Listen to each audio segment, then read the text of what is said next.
Hello and welcome to Knowledge Snippets with DRST. Today we will learn about the characteristics of Renaissance. Renaissance and rebirth of classical literature. Before the dawn of Renaissance, a tiny fraction of society, that is, philosophers, writers, and theologians, were acquainted with the translations of the Greek literature.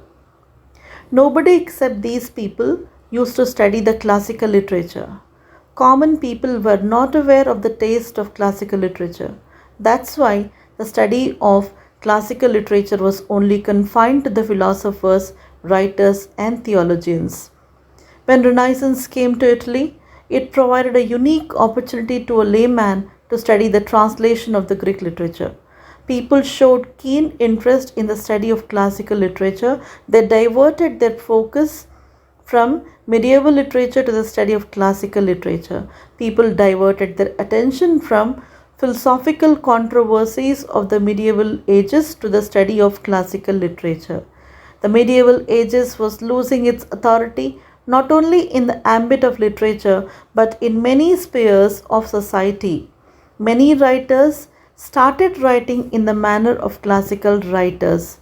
They refused to follow the conventions of medieval ages. That's why Renaissance is regarded as the death of medieval ages. The second important characteristic of this age is objectivity. Objectivity is another important trait of Renaissance period. Renaissance pressed upon the people to derive their knowledge from concrete and visible world, not from abstract ideas. It brought an immense interest in the visible world, not in the abstract world of idealism. It rejected the philosophical discussions of Aristotle. Though Christianity was not abandoned, Renaissance focused more on concrete things instead of musing upon the idea of life after death. Next important characteristic that we will discuss is individualism. We find in the Renaissance the rise of individualism. In medieval ages, a writer was an anonymous personality. Nobody knew about his personality and talents. They used to write anonymous poetry and stories. We know that there are many medieval poems whose authorship is still in dark. Nobody knows who wrote them. It was with the birth of Renaissance that a writer started keen interest in his fame and popularity. He rejected to conceal his name and write anonymously. The new writer had to sign his work before handing it to someone so that he may retain its proprietorship. Thus, Renaissance resulted in individualism. Next, it was a revolt against the authority of Pope. So, one of the important characteristics of Renaissance is its revolt against the authority of Pope. In the medieval ages, church was a hotbed of profligacy, materialism, and corruption. W.H. Hudson says in this regard, of spiritual zeal and energy, very little was now felt in the country.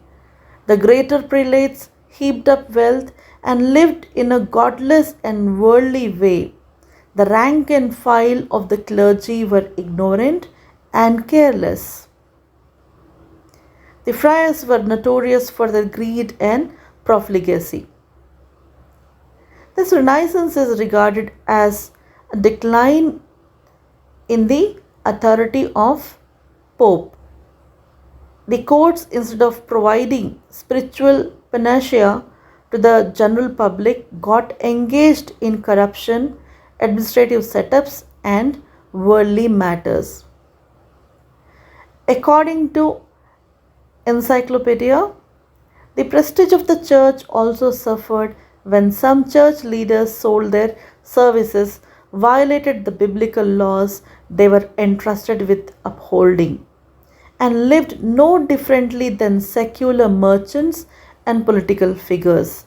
Furthermore, the leaders of the growing city states as well as the new monarchs had much less need of an alliance with the Catholic Church to maintain power than they had in the past.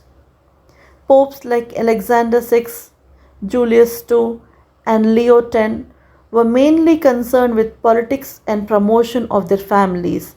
They failed to maintain their influence in the society as popes. With the dawn of Renaissance, supporters of the Catholic Church became more and more outspoken against the authority of Pope. So much so, the French king in the 14th century issued orders that papal courts be shifted to Avignon. Next is humanism in Renaissance.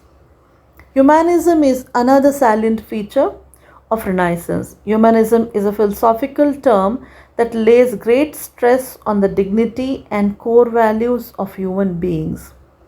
According to Microsoft Dictionary, humanism is the secular, cultural, and intellectual movement of the Renaissance that spread throughout Europe as a result of the rediscovery of the arts and philosophy of the ancient Greeks and Romans. Humanists did not follow the ideals of medieval ages in writing. They thought that Christianity could not be the inspiration for their creative works.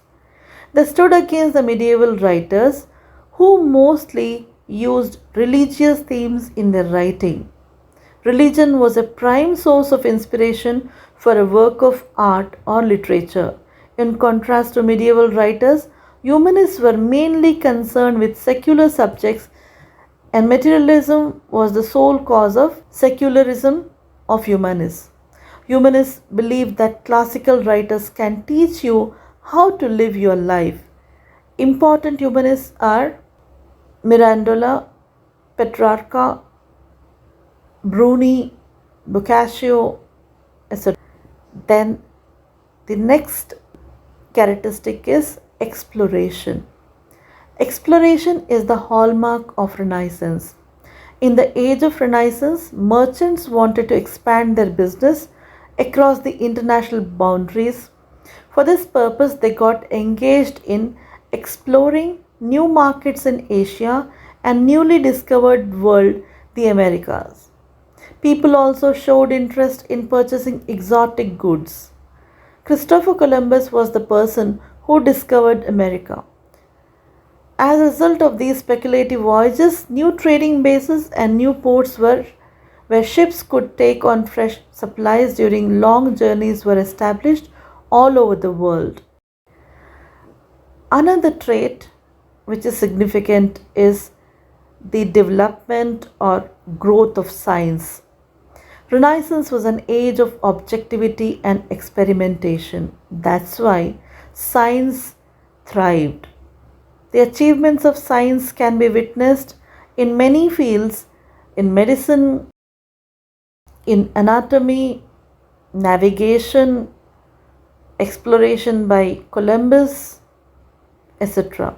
Italian physicist and astronomer Galileo presented this theory that the earth revolved around the sun, disputing the belief held by the Roman Catholic Church that the earth was the center of the universe.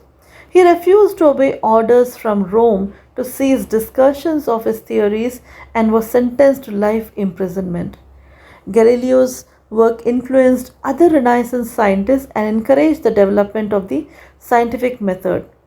Sir Isaac Newton formulated his theory of three laws of motion.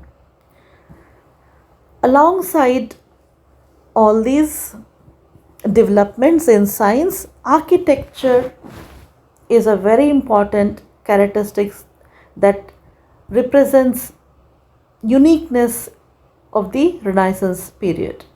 Renaissance architecture was mainly inspired by the principles of Greek and Roman architectures.